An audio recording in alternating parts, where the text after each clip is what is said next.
नमस्कार। जय श्री कृष्ण। श्री गणेशाय नमः। श्री सीतारामचंद्राभ्याम नमः। ओम उमा महेश्वराभ्याम नमः। ओम गुरुवे नमः। ओम गुरुवे नमः। ओम श्री गणेशाय नमः। मैं आपको श्रीमद् वाल्मीकि रामायण बालकांड के श्लोक का हिंदी में अर्थ क्रमशः सुना रही हूँ। 47 सर्ग तक सुना चुकी हूँ। आज अष्टचत्वारिंशः सर्गः सुनाऊंगी। वाल्मीकि मुनि की जय हो। हनुमान जी महाराज की जय हो। पंचदेव की जय हो। पिछली कथा में आपने सुना विशालापुरी में श्री राम लक्ष्मण विश्वामित्र और उनके मित्र मंडली का स्वागत वहां के राजा ने किया। इस सर्ग में आप सुनिए राजा सुमति से सत्कृत हो एक रात विशाला में रहकर मुनियों सहित श्री राम का मिथिलापुरी में पहुंचना। वहां सोने आश्रम के विषय में पूछने पर विश्वामित्र जी का उनसे अहिल्या को शाप प्राप्त होने की कथा सुनाना और ये कैसे कैसे हुआ इसको विस्तृत रूप से इस सर्ग में सुनिए।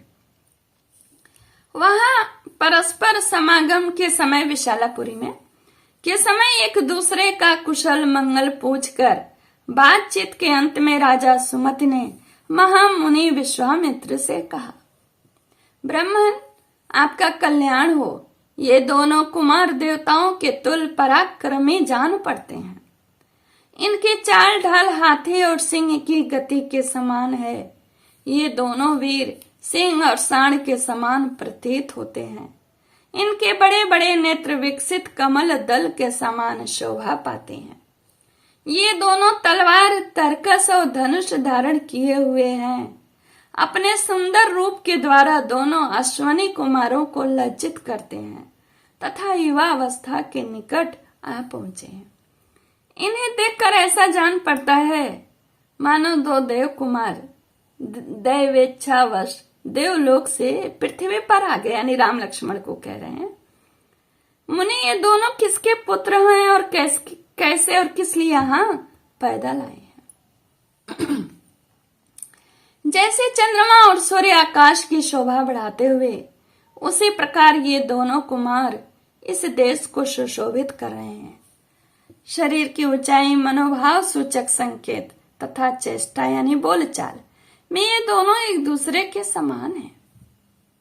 श्रेष्ठ आयुध धारण करने वाले ये दोनों नरश्रेष्ठ वीर इस दुर्गम मार्ग में किस लिए आए हैं, यह मैं यथार्थ रूप से सुनना चाहता हूं।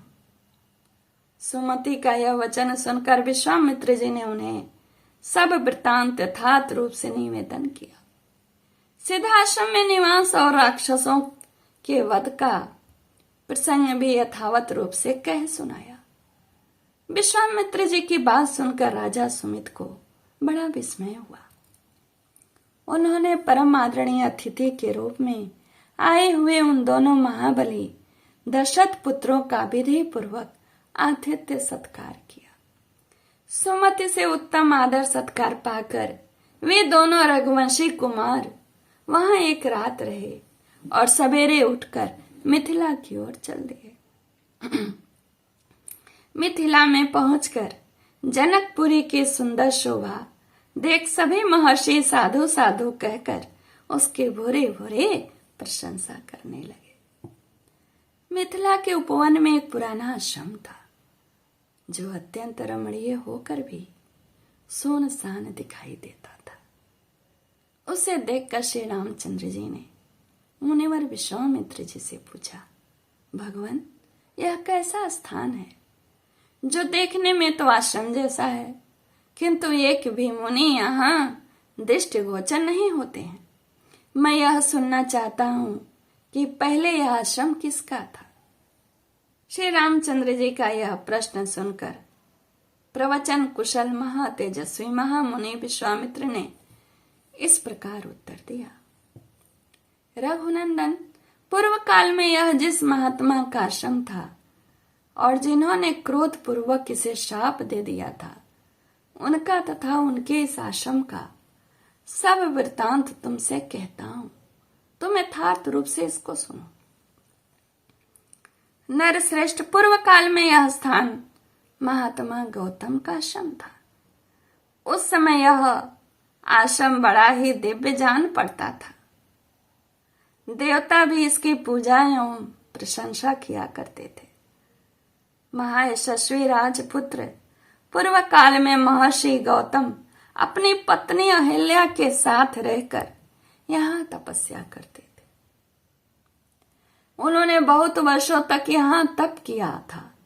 एक दिन जब महर्षि गौतम आश्रम पर नहीं थे, उपयुक्त अवसर समझकर शचीपति इंद्र गौतम मुनि का वेश धारण किए वहां आए और अहिल्या से इस प्रकार बोले, सदा सावधान रहने वाली सुंदरी, रति की इच्छा रखने वाली प्रार्थी पुरुष ऋतु काल की प्रतीक्षा नहीं करते। सुंदर कट प्रदेश वाली सुंदरी, मैं इंद्र तुम्हारे साथ समागम करना चाहता हूं।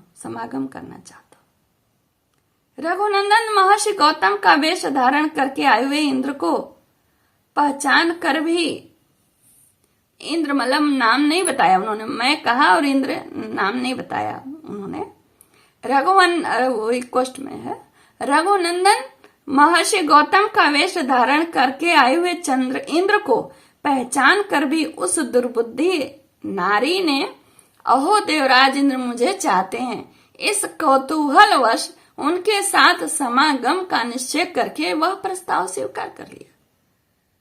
रति के पश्चात उसने देवराज इंद्र से संतुष्ट चित्त होकर कहा, सुश्रेष्ठ, मैं आपके समागम से कृतार्थ हो गई। प्रभु, अब आप शीघ्र यहां से चले जाइए। देवेश्वर महर्षि गौतम के कोप से आप अपनी और मेरे भी सब प्रकार से रक्षा कीजिएगा। तब इंद्र ने अहिल्या से हंसते हुए कहा, सुंदरी, मैं भी संतुष्ट हो गया। अब जैसा आया था उसी तरह चला जाऊंगा। श्री राम इस प्रकार अहिल्या से समागम करके इंद्र जब उस कुटी से बाहर निकले, तब गौतम के आ जाने की आशंका से बड़े उतावली के साथ वेग पूर्वक भागने का प्रयत्न करने लगे। इतने में ही उन्होंने देखा देवताओं और दानवों के लिए भी दुर्धर्ष तपोबल संपन्न महामुनि गौतम हाथ में समिधा लिए आश्रम में प्रवेश कर रहे हैं। उनका शरीर तीर्थ के जल से भीगा हुआ है और वे प्रज्वलित अग्नि के समान उद्दीप्त हो रहे हैं। उन पर दृष्टि पड़ते ही देवराजेंद्र भय से थर्रा उठे। उनके मुख पर विषाद छा गया।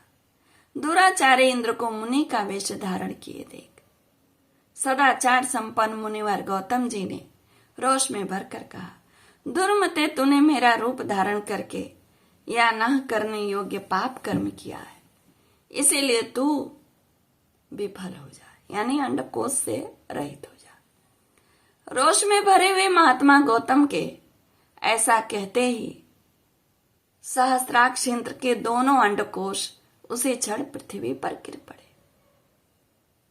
इंद्र को इस प्रकार शाप देकर गौतम ने अपनी पत्नी को भी शाप दिया, दुराचारणी, तू भी यहाँ कई हजार वर्षों तक केवल हवा पीकर या उपवास करके कष्ट उठाती हुई राख में पड़ी रहेगी। समस्त प्राणियों से अदृश्य रहकर इस आश्रम में निवास करेगी। जब दुर्धर्ष दशरथ कुमार राम इस घोर वन में पदार्पण करेंगे, उस समय तू पवित्र होगी। उनका आतिथ्य सत्कार करने से तेरे लोभ मोह आदि दोष दूर हो जाएंगे। तो प्रसन्नता पूर्वक मेरे पास पहुंचकर अपना पूर्ण शरीर धारण कर लेगी। अपनी दुराचारणी पत्नी से ऐसा कहकर महातेजस्वी महातपस्वी गौतम इस आश्रम को छोड़कर चले गए और सिद्धों तथा चारणों से सेवित हिमालय के रमणीय शिखर पर रहकर तपस्या करने लगे। इत्याशय श्रीमद् रामायणे वाल्मीकि आदि काव्ये बालकांडे अष्टचत्वारिंशः सर्गः पूर्ण। श्री रघुनाथ की कृपा हम सब पर बनी रहे। कहने सुनने में जो पाप हुआ है मेरे नाथ क्षमा करना। नमस्कार। जय श्री कृष्ण। राम राम।